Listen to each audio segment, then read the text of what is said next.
Support WrestleTalk! Visit WrestleTalk.com. NXT and Ring of Honor are at war. I'm Ollie Davis, this is Luke Owen. Welcome to WrestleRamble, and the cards for WrestleMania weekend have hotted up because Ring of Honor have just announced that Cody Rhodes will take on, well, I should say Cody. Cody Redacted. I didn't want to just correct you there. Yeah, will take on Kenny Omega in a Civil War Bullet Club implosion. Huge match, really. One that we thought was going to be saved for the Big Bullet Club All-In pay-per-view. But no, it's being saved for WrestleMania weekend, Saturday the 7th of April.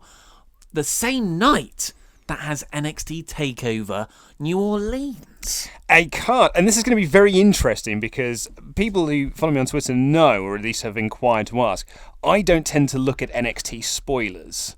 And I try to enjoy the show on a week-to-week basis. And I do the same thing with Ring of Honor. I try not to look at Ring of Honor TV taping stuff either. However, so you haven't read about the CM Punk return? Not yet, no. Oh man, no. That's cray. So this is going to be one of those stories where I'm now going to get some stuff spoiled for me, and that's a bit gutting. But that is the nature of the beast, I suppose. But we should then put that as a caveat that this is going to have spoilers for the upcoming series of NXT TV tapings. I actually started to watch your news episode on Friday. The one that said like NXT Superstar. Did you say like NXT Superstar leaves WWE? Was that essentially, yeah.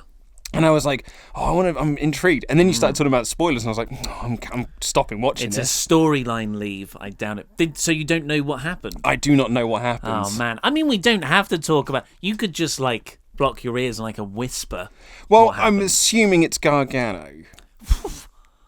Yeah. Yeah. So is it like a loser leaves NXT thing? Yeah, so this was... And yeah, anyone who wants... This is...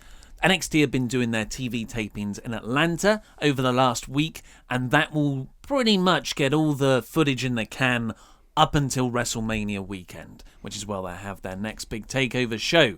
So if you don't want NXT to be spoiled, although WWE own official Twitter account and people like Triple H do put these spoilers up. They do, absolutely, without spoiler warnings. Yeah, they're crazy for it, absolutely crazy for it. So on Thursday's tapings, I believe it was, Johnny Gargano and Andrade Cien Almas had a match, and that dastardly Tommaso Ciampa interfered while the referee was down. It was a loser leaves NXT match. For both guys? No, I think it was just for Gargano, but... So it was like title versus... I don't even know if it was title. Oh, wow. You know how stupid baby faces are sometimes. Yeah, sure, I'll put my entire career on the line. What's in it for you? With nothing in return? My pride. Yeah, but come on, man.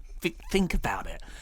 So, yes, Ciampa caused the loss, but apparently it was an enormous reception. People gave Gargano a standing ovation. William Regal came out for an embrace. Oh, lovely People stuff. were crying in the crowd. Yeah. But, you know...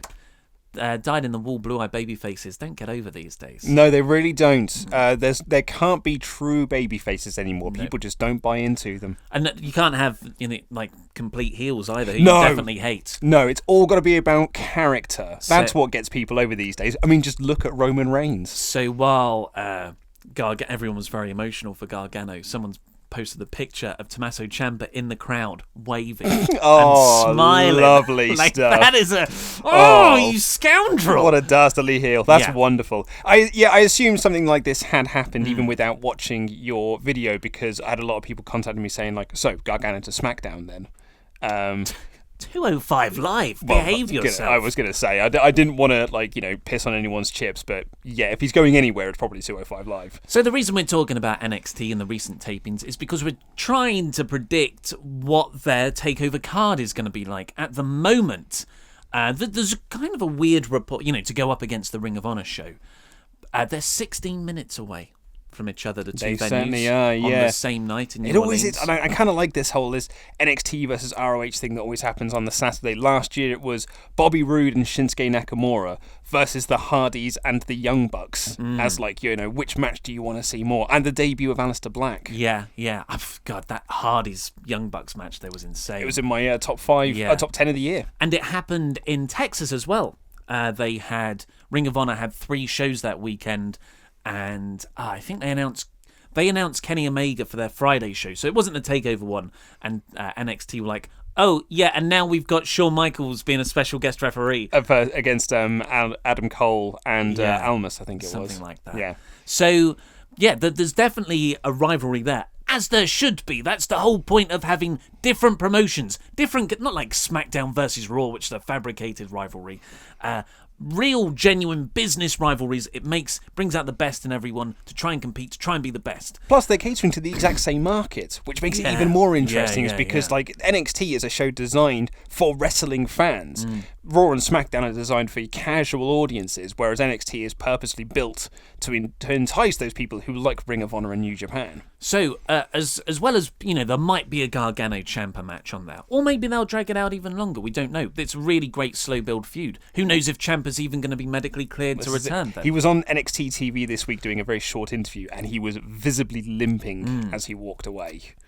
He's a pro wrestler, man. He's a pro wrestler, man. Maybe he's just working us all. Yeah. So the Dusty Rhodes Tag Team Tournament is going on, so that's presumably finals will take place. Ricochet debuted. This is what Triple H shared. As Ricochet, yeah. So let's see how no long that EC3? lasts.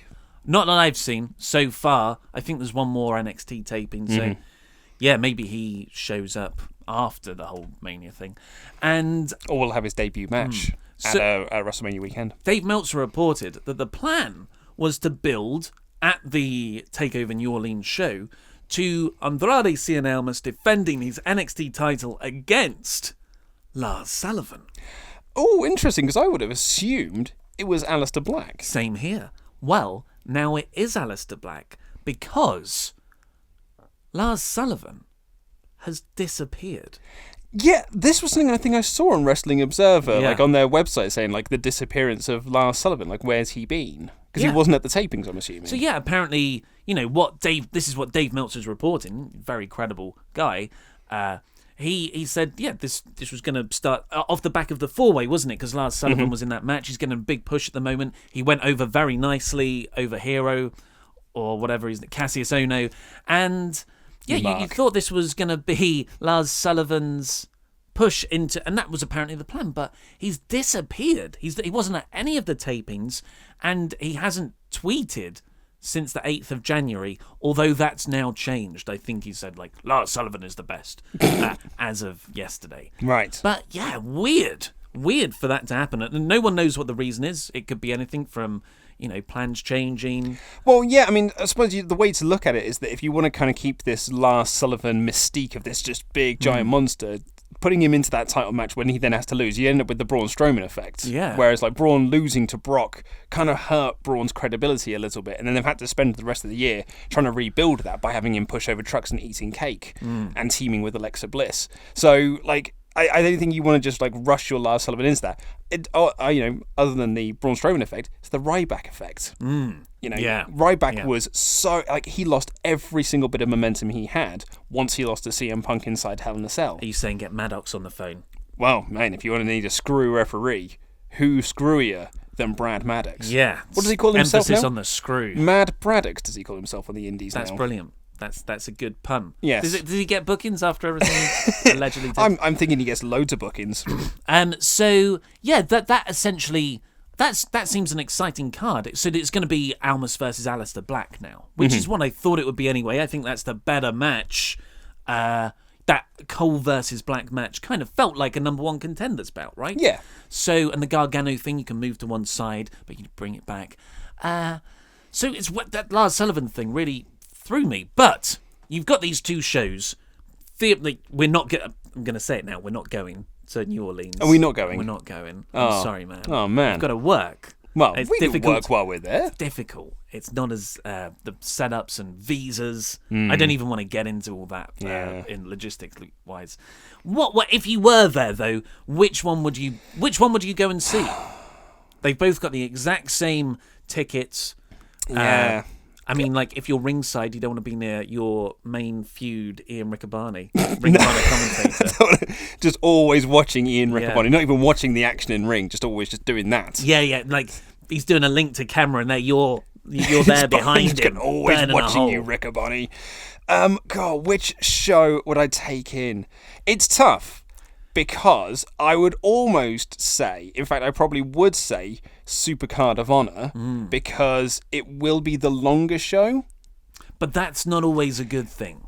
But sometimes it is. And NXT will be great, but that's going to be, you can easily just go onto the network and watch that. When you get back to your hotel room, you can just log onto the Wi-Fi and there it is, rather than having to pay the $35 you might need to pay to get Supercard of Honor off Fight TV. So maybe I'd go for the Ring of Honor show because I've already paid for NXT. That's a good point. When I get home, I was going through my expenses last. I had to go through all the expenses last year for accounts purposes. Business. Yeah, God, it was boring Saturday, and I was like, damn. Those Ring of Honor pay-per-views are expensive. Yeah, exactly. They're like 25 quid, which is about $100. Maybe that will change when they do the Honor Club. I think, well, it is, yeah.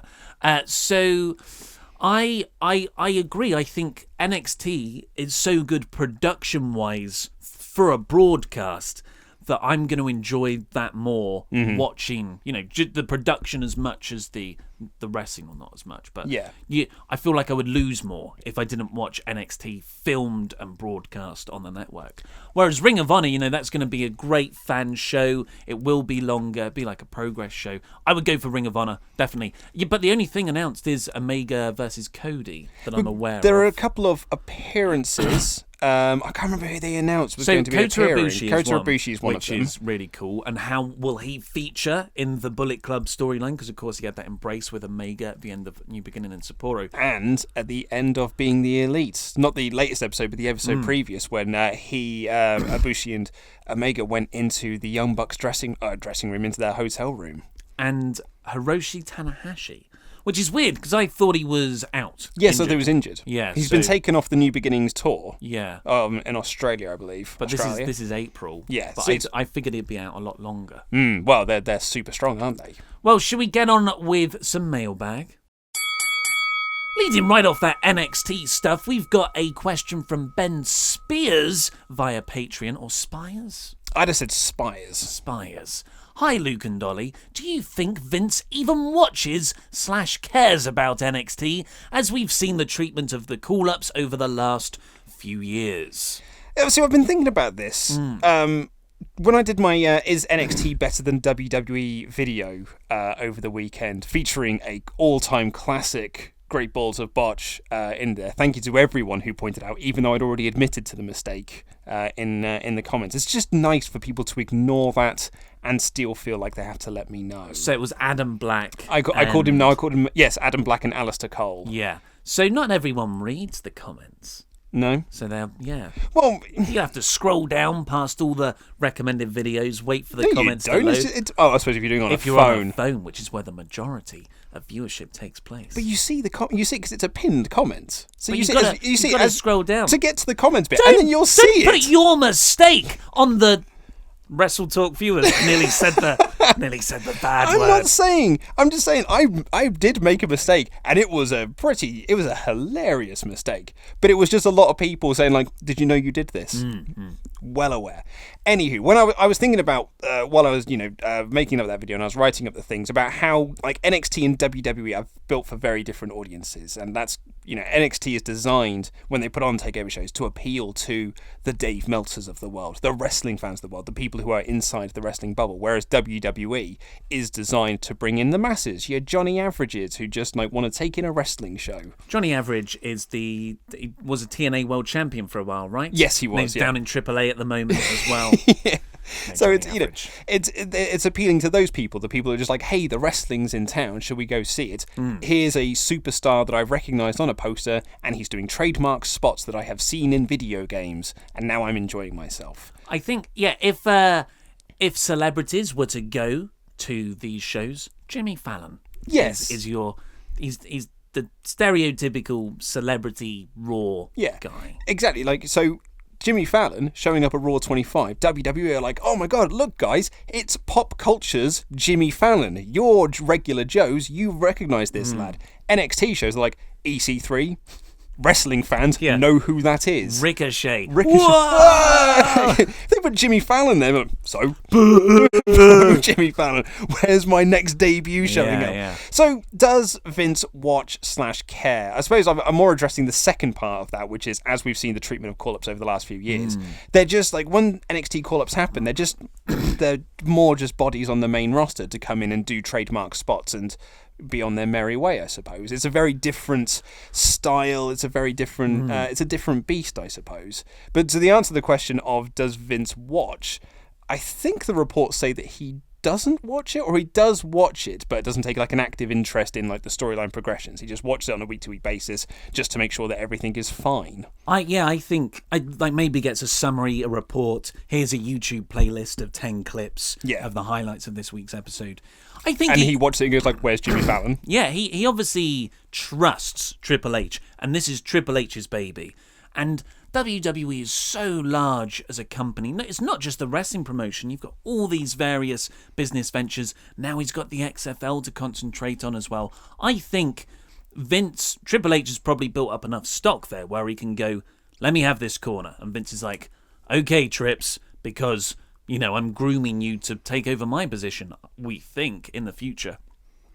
So he probably doesn't care or have time to keep up to date with everything.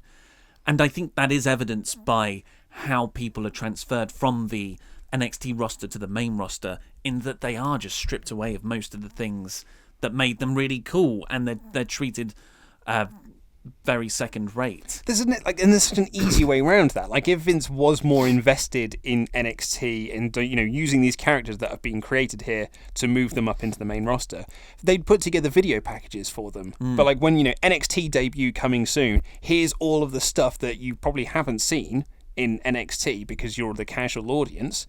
So this is what to expect when they come up. Yeah. Classic example of this, I always said, was Emma. When Emma first came up to the main roster, she was doing her wacky dancing gimmick.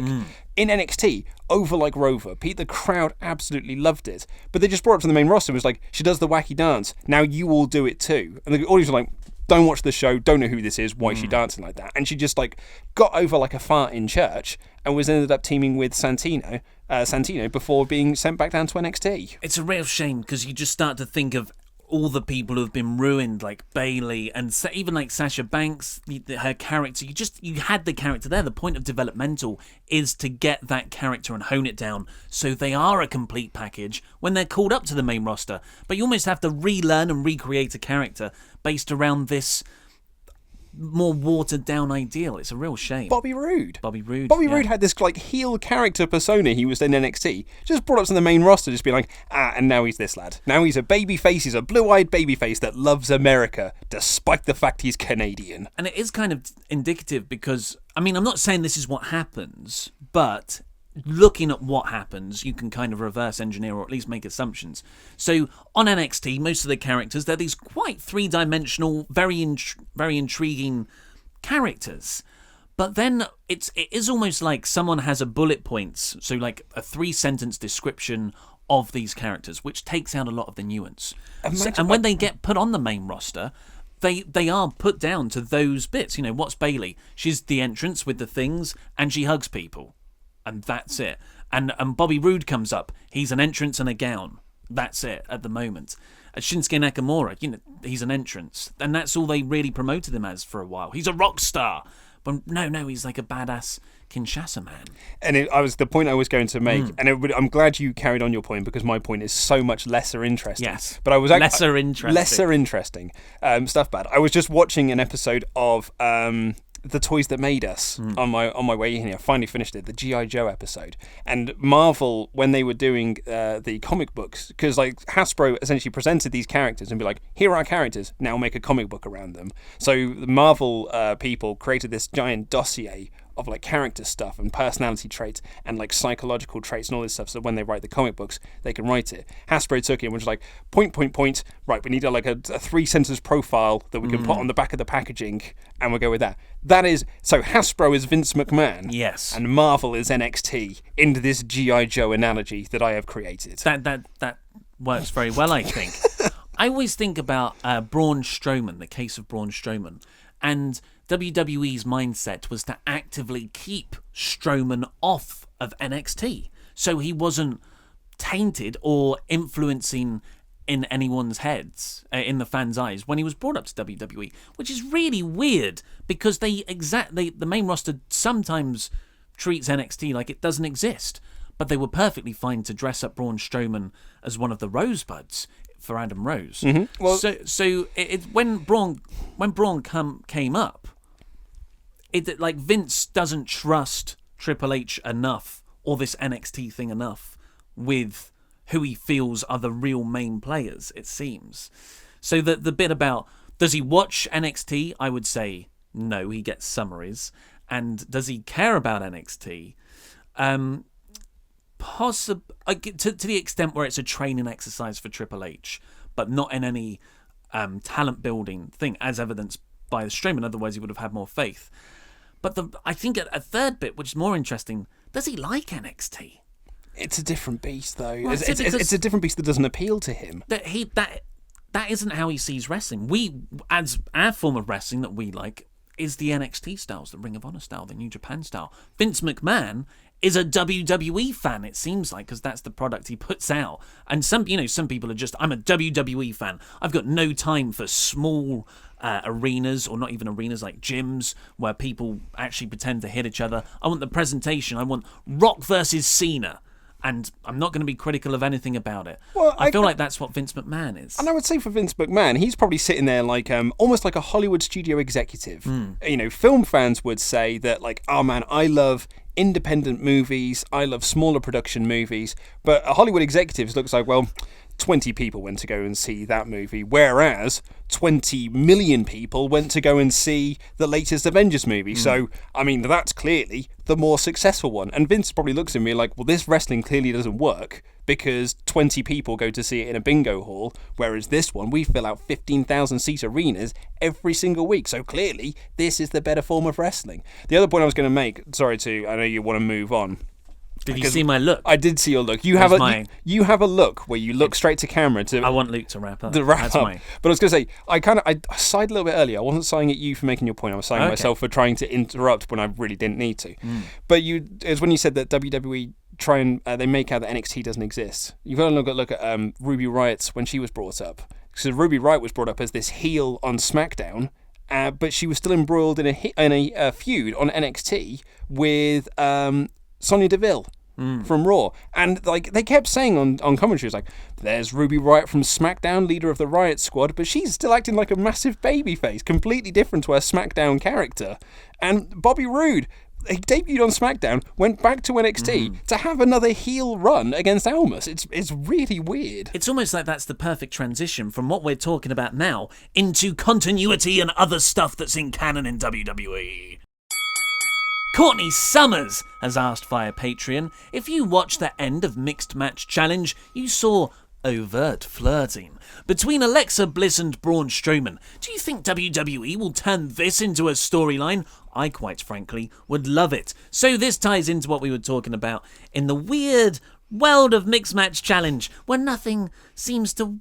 But it does. It's informed by the main roster, but then in a house show way, it's like they're riffing. It's like a beautiful jazz riff on characters, but it doesn't go back the other way. I very much doubt that Mixed Match Challenge stuff feeds back into main roster storylines. There will not be a follow-up angle between Becky and Sami. This whole thing of like Becky saying like, oh, I'm going to use the Mixed Match Challenge to bring back the old Sami Zayn. That will never be brought up on SmackDown in the history of the future. That will never be mentioned again. Which is a real shame because, it's just you just do a few 3-minute skits backstage, real simple to do. They're talented enough already. They've made a lot of their own stuff to promote Mixed Match Challenge. Just say, hey, Becky and Sami, go off and make some skits, come back, we'll give feedback, and we might even post some right away. The problem with that is that So the current SmackDown thing where people are doing selfie promos with the words popping up on screen. So that was it's WWE's version of what wrestlers were doing on Twitter. So wrestlers were kind of using social media to cut these promos where they would just have their camera and they would just cut an unscripted thing, and people really liked it. People got behind it. So WWE looked at them and like, oh, fans really like this. We better put this on our TV show, but give them a script to follow. So you can't then do the Mixed Match Challenge stuff where people are doing these kind of training videos and montages and stuff, because WWE would put that on TV, but put their script writers behind it and just make it feel like everything else. And it would just strip away all of the character and just make it a WWE version of what is already on a WWE program. Yeah, it takes away the uniqueness of it. But well, one of the things that's been so good about the Bullet Club stuff and their implosion is apparently Delirious from Ring of Honor and Gedo from New Japan, they're the head bookers. They've essentially said to, the Bullet Club, look, this is your feud. We're going to give you a lot of free reign. You build it using storylines on your Being the Elite show on YouTube, and we'll work with it and we'll all play around with it together.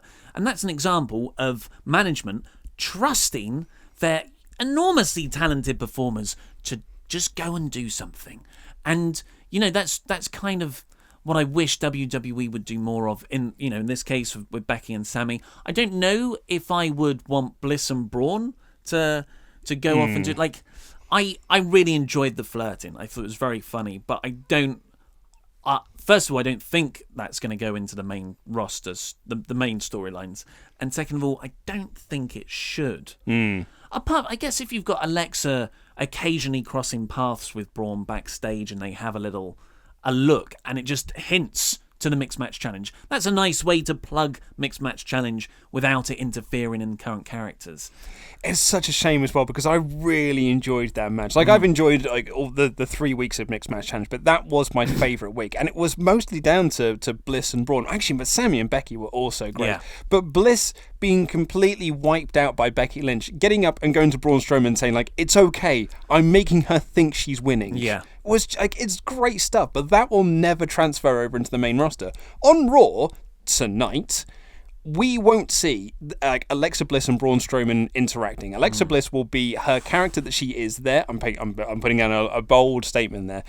Alexa Bliss is going to be her character, talking about the Elimination Chamber, and Braun is going to be off flipping trucks somewhere, doing whatever he's going to be doing leading into Elimination Chamber. Flipping the Elimination Chamber. Well, where he kills a large portion of the audience. Yeah. Did you see the video that WWE put up, which was the off-mic comments of Sammy, Becky, Alexa, and Braun in their match? No. It's really good because there's a bit where Sammy's taken out and he just rolls to the corner and Becky's like, "Do you want me to take this?" Sorry. Sorry, everybody. What was that? Sometimes I forget I can't do accents apart from Vince McMahon. And then I try and do it, and as I'm doing it, I'm like, no, I forgot I can't do these with a microphone on. Certainly not a great one. That's not one of your best Irish impersonations. So Becky goes, do you want me to help? And Sammy's like rolling, he's on the floor and he goes, yeah, just I need a minute. I need a minute. And she goes, "Are you sure you're okay?" He goes, "Actually, 2 minutes. 3. Just give me 3 minutes." Oh, it's really fun off-camera stuff. Letting these wrestlers just have a bit of character about them. God, who'd have thought that would get over? We've got some quick-fire Twitter questions coming up, but first, we're going to reveal the results of January's war between myself and Luke. So that was Fantasy Booking Warfare for the Royal Rumble match. That was the Royal Rumble and NXT predictions and lady partner predictions. I didn't realize they were playing so much into this. I would have corrected my lady partner on a couple of things. Like when she said Daniel Bryan was going to win the Men's Royal Rumble, because that was never going to happen. Well, the reason I think we should in the future, but the reason I've included them is because they cancel each other out. So, Fantasy Booking Warfare results are, out of 5,863 votes, which is the most we've ever had for any Fantasy Booking Warfare by quite a way. So thank you very much. 56% to Ollie Davis. Certainly was. And 43% to Luke Owen. Yeah, that math doesn't quite add up. No, YouTube equals it up weird. They always don't account for, I think they round down on everything, so you miss one. So I'll give you a percent. I'll give you a percent. Oh, thanks, man. So 44% to 56. Lovely stuff. Pretty close.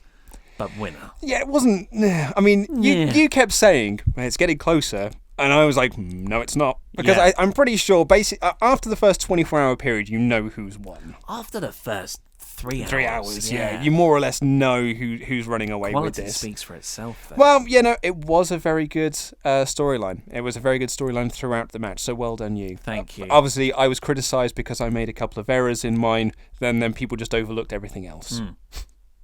You don't like errors. You don't like it when... It's their fault. It's when people ignore everything else and focus on the errors. So the Royal Rumble predictions, Luke beat me, which you got a clean sweep of Rumble predictions. I got 4 out of 6. And I was second guessing a couple of mine. And the girlfriends, so I think we differed. You said Usos, I said Benjamin and Gable. Yes, you did. You foolishly believed that because he was pulled over and arrested that they would be dropping the titles. And I said Ronda Rousey, and you said Asuka. Yeah, and I was questioning Asuka as well because I thought it was going to be a red herring. I took a risk. And the girlfriends, Anna. Oh, I'm not allowed to say her name. My lady partner got 3 out of 6, as did your wife. Yes. Who also got 3 out of 6. 3 out of 6. So that's at the moment we're equal. So NXT, also, we both got 3 out of 5. Because we made the exact same predictions. Yeah. So, it's a draw for January. So we are going to have some form of tiebreaker soon when we can figure out what that is. But in the meantime, we need some punishment ideas. Keep them sensible. Yeah, keep them sensible. No more hot sauce stuff. I like the silly stuff, like sing this theme song. But that's where you excel. Like, that's where you're good at that one. Fun. So like, if you lose this month, depending on what our thing is, you excel at doing the silly stuff. I think I win prediction. I win the punishments. That's my strength. Absolutely, yeah, because your Nia Jax thing, that got over like Rover. Yeah. So let's do some Twitter quickfire questions. Asks, if it weren't for Roman at Mania, who else would you like to see Brock face? Quickfire. It's named again. Quickfire. Samoa Joe. Oh, that is good. Again. Well, I was going to say Braun Strowman. Oh, again? I know. I think there's something there. I actually forgot the Samoa Joe and Brock feuded. I actually legitimately forgot that happened last year. Balls of fire. Great balls of botch on my part. I genuinely thought that's a first-time match. I also thought Nakamura would have a really good MMA style match. Yes. Casual wrestling fan, do you like Switchblade Jay White? He's not got over with me yet. No, same here. Which is annoying because I really liked Jay White in Ring of Honor. He's just seems like he's playing a character rather than he is the character. Yeah. Soham, better commentator. Coachman, Booker T, or Byron Saxton? Saxton. Yes, Byron Saxton. At least he has a character. Daniel Barton. Who do you think Roman will lose the Universal Championship to after he wins it off Brock at WrestleMania 34? That's an interesting one. Braun Strowman. Really? I think they'll revisit the Roman Braun storyline, and I will go, I don't need to see it again. I've got a hot take. Hot take. A returning from injury heel Dean Ambrose. Nice! I was rubbing my nipples, podcast listeners. We Are Niche asks, if the Performance Center is full, who would you call up on the main, the Raw and SmackDown after Mania? Sanity! Let me think.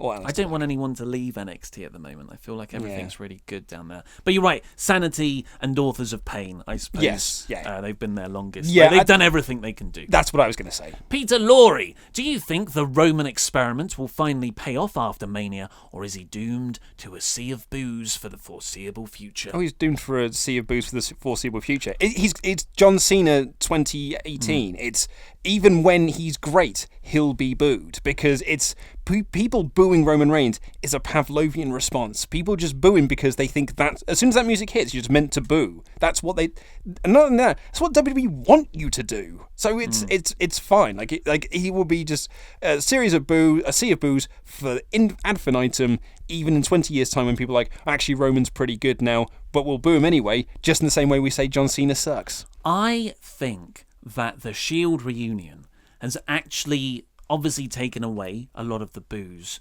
and I've got Roman boo fatigue. And I feel like the boos are getting less and less and less. I think he's doomed to the worst thing, which is a sea of indifference. Oh, that's never going to happen. There is too much of a contingency that hates Roman needlessly, so I don't think he'll ever get indifference. Ian, are we about to have a civil war within the Bullet Club? And how will it come out victorious? And who will come out victorious? I think that's what he meant, yeah. So we are having a civil war within Bullet Club, but who will win is a tricky one. I'm thinking it will be Cody.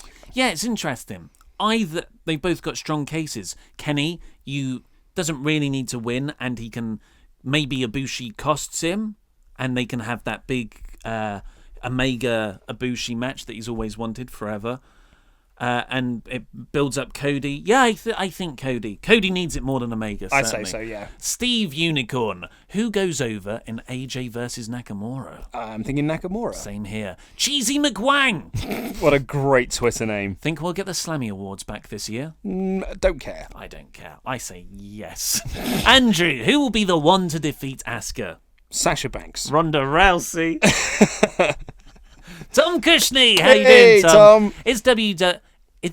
Write a better question, Tom. God's sake, Tom. This is why you keep getting turned on. Is WWE did a superstar shake-up tomorrow? Who's WWE? If, I think he meant, WWE did a superstar shake-up tomorrow, who would your number one pick be? So from SmackDown to Raw, I'd say I'd put Balor over to SmackDown. Yes. And I would take... Who's floundering on SmackDown that needs to go? Not needs to go, but I'd say Bobby Roode to Raw. That would be a nice refresh. I'm going to second Balor to SmackDown, and I'm also going to say Rusev to Raw. I feel like he could, maybe, I don't know. Connor, should Styles Nakamura, close Mania? No, because they're going to put on a wrestling match, and that's not what the WWE crowd wants. It's different kind of show, isn't it? Yeah. Gav the Gothic Chav. Do you see Ronda picking up a champion's role and doing for the women's division what Brock has done for the men's? Used sparingly as a legit champion and main event draw. I bloody hope so. Yeah, I think that's the long-term aim. Vercula, JK, Coke or Pepsi? Pepsi. I don't drink fizzy drinks. But Coke, I guess. Yeah. Just because that's the one I've heard more. So if I were to have a spirit, an alcoholic spirit and something, I would more likely ask for a Coke. And so when you go to a Wetherspoons and you say like JD and Coke and they go, "Is Pepsi all right?" Do you then go like, I go, no! I can really taste the difference. I would say Pepsi. I mean, I don't drink fizzy drinks either, really. Usually I drink lemonade. I'm just going to say mushed up kale. Prince of Shadows. Who do you think is going to be the breakout star this year in the WWE? Montez Ford. Oh, what? The whole of That's I suppose, you really like them. He's a huge ball of charisma. You can have that. Thanks. You can have that. Oh, thanks, man. Thanks for letting me have that one. I don't know. Who's on the main roster? Who is going to be this year's Braun Strowman? I mean, I think it's going to be Braun Strowman. It's already Rusev, Again. really. Yeah, I know. I think Rusev, they'll get bored with Rusev. I don't know. Ronda Rousey? No, Rousey will get over as a heel. Maybe Gargano if he comes up to the main roster, but I don't think that's the right thing. I'm sorry, Prince of Shadows. I don't have an answer. Thank God we did this quick fire round. Yeah, people miss rambling. Do you want to have a quick ramble before? No. You don't? No. We'll save it for the podcast. We'll say we could just trim down the podcast a bit, and we'll say, hey, you got your rambling here. Well, we could do, because we are actually, once we've finished doing the record on this and I've edited it, we're going to be stepping back in here to talk about Wrestle Kingdom 10 for the WrestleRamble Extra. Yeah. So if you want to get involved and hear us review a show from 2 years ago featuring lots of people who are no longer with the company, then by all means, don't want to use that word, pledge $5 to our Patreon and you'll get us talking about, I mean, it's likely going to be, our longest episode to date has been 2.5 hours. I think this is going to be more towards 3. Do you think? Well, it's a 4-hour show, 4.5-hour show to cover. We've got a lot of history and context to give to the WWE shows. We often talk about our childhood and growing up, like Armageddon and stuff like that, how we watched it at the time. Whereas New Japan, that was 2 years ago. Yeah, but it's, we can talk about our first exposures to New Japan with the launch of NGPW, being able to go back and how we managed to get hold of watching it at the time that it happened. So that you saw it. I remember watching it 3 days after it happened. I watched it the day after it happened, via certain means. Oh yeah? Yeah. Why did you wink at me when you said it? I remember I had a New Japan friend, and I said, I don't fancy sitting through all of this. Can you give me like 4 matches I have to watch? And he was like, can I give you 5? And I said, yeah, go on then. And I watched those ones.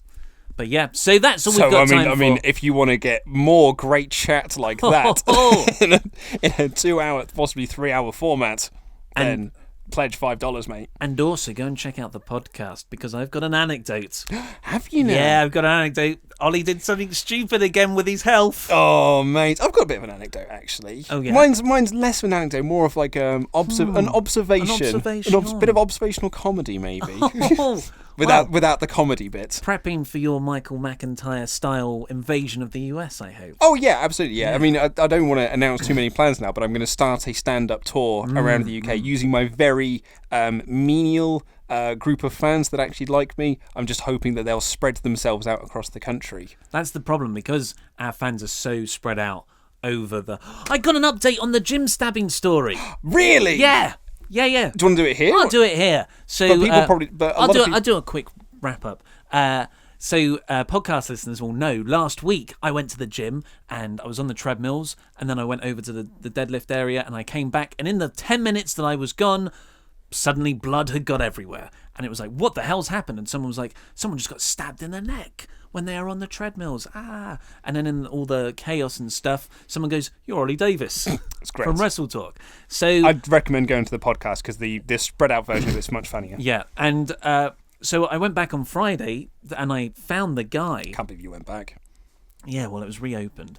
And I found the gym attendant who told me at the time, and he said that there was a fight in the locker room. So it wasn't someone who got crazy Chinese whispers. Someone got stabbed in the neck, and they were on the treadmill. It was a gunfight. How did you not hear it? You were just like 10 meters away. And there was a fight in the changing rooms, and someone got stabbed in the hand, which makes total sense, because there's like, I imagine if you're walking, the blood just coming out and dripping everywhere, and it was all along the rails.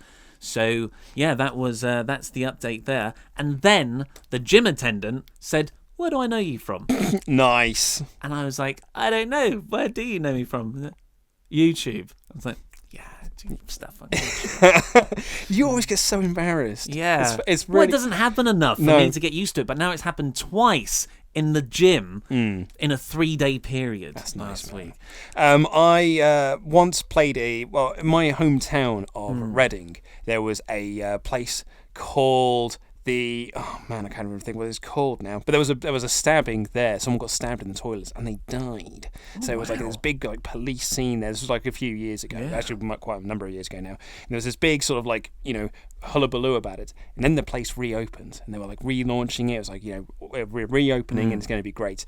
And then we kept getting booked for gigs there when I was in my band. And every time I went there, I was like, I hope I don't get stabbed and die while I'm taking a pee. Like, that would just ruin my day. It would be a bad gig. I just want to come here and play. I mean, we played bad gigs anyway, because, we're not that great. But I just want to come here and play a bad gig to the 5 people that have turned up, and not, go away with all of my organs intact. And not so bad that someone would attack you in the loose. Yeah, I don't think we were ever that bad that people wanted to stab me. But, we were bad enough. Maybe a noogie. Chinese burn. We were bad enough that no one came to shows. That's cool. That's cool. So that's all we've got time for today. If you want to hear some more inane rambling, go to the podcast version, where I didn't eat for 24 hours intentionally. I remember this. I actually talked to my wife about this. She thought it was ridiculous. Yeah, well, that's what everyone seems to think. And I thought it wasn't ridiculous. But then, in the 20th hour... God. What was your anecdote? Mine is about the observational comedy one. I was just about to say it out loud, and as soon as I went to say it out loud, I realised how ridiculous it sounds. The multi-story car park in Uxbridge. Yeah, if you want to see Luke's or listen to Luke's impression of Alan Partridge, that's also going to happen. So, click the videos that have just appeared on our laps to catch up with the latest news and WrestleRamble episodes. Subscribe to this channel. Check out the podcast. This has been Luke Owen. I've been Ollie Davis, and that was Rambling.